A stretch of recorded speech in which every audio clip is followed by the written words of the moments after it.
Well, good morning, everybody. Hope you had a great Lord's Day. Had a wonderful time worshiping Jesus yesterday.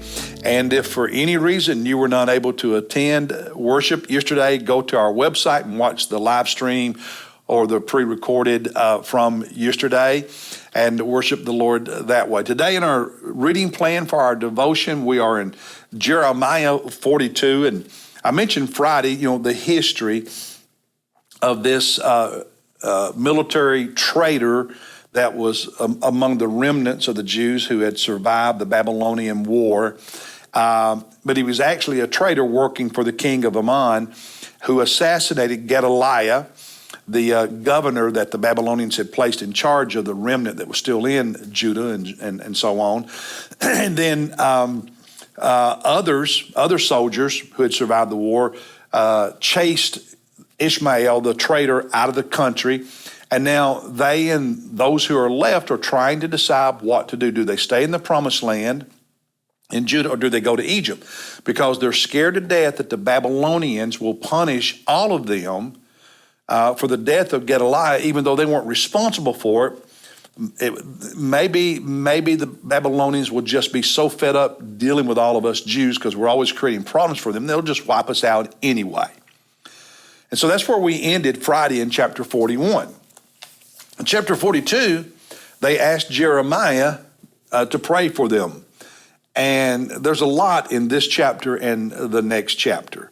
If you'll look with me at verses 1 and following in chapter 42. Then all the commanders of the forces, Johanan, this is the one who led the group that rescued the captives and chased Ishmael, the traitor, out of the country. And it lists some other names there. And all the people, both small and great, approached and said to Jeremiah. So this band of remnant, this remnant comes to Jeremiah the prophet, and they say to him, please let our petition come before you. Do what we are asking you. And pray for us to the Lord your God. Will you pray for us? That it is for all this remnant, because we are left but a few out of many, as your own eyes see now. There's not many of us left, Jeremiah. Pray for us, will you? Verse 3, and ask the Lord that he may tell us the way in which we should walk and the thing that we should do. Should we go to Egypt? Should we stay here in the promised land? Do we go somewhere else? What are we supposed to do? In verse 4, Jeremiah the prophet said to them, I've heard you. Behold, I am going to pray to the Lord. And then he says, I will tell you everything God tells me. I will tell you. I won't keep anything back from you.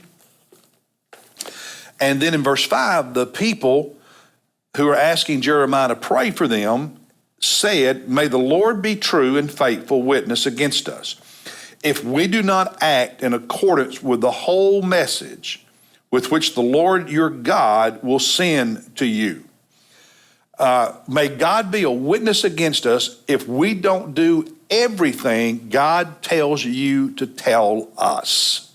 Everything God says, God hold it against us. Be a witness against us if we don't do. So they're promising before Jeremiah ever prays, they will obey God. Whatever God says, they will do it. Verse 6, whether it is pleasant or unpleasant, whatever it is, whether it's pleasant or unpleasant, we will listen to the voice of the Lord so that it may go well with us. We know that if we listen to God and obey him, it goes well with us. So we promise now. Then in verse 7, for 10 days, Jeremiah prays. And after 10 days, God gives an answer to Jeremiah. He then tells the people what God said. And what God says to them in the remaining part of chapter 42 is stay here in Judah.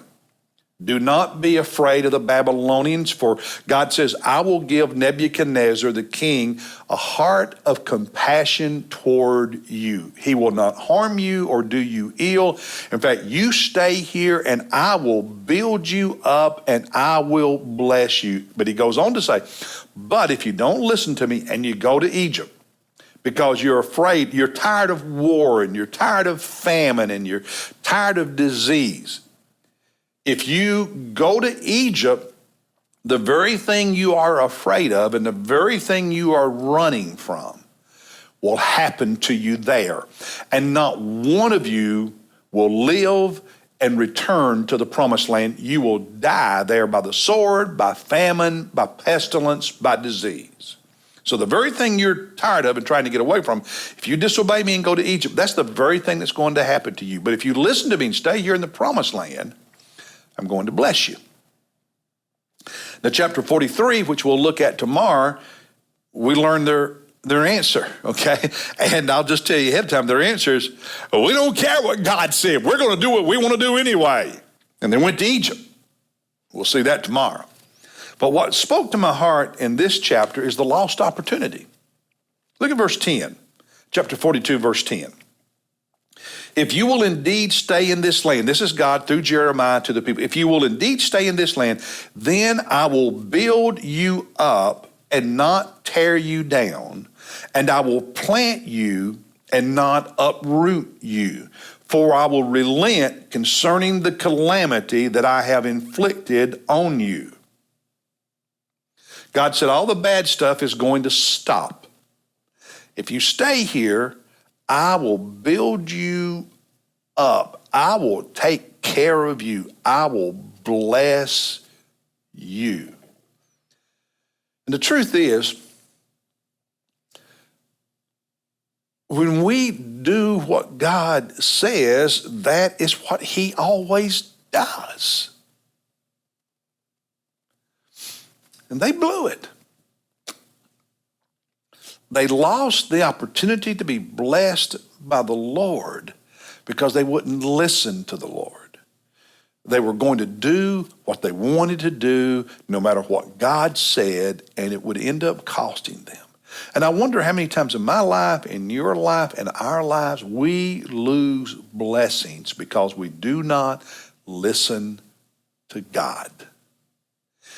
I would imagine if you've lived long enough, you can probably look back and reflect on some times in your life when you now see that's exactly what happened. You didn't listen to God and it cost you. You didn't listen to God and there were some blessings you missed out on.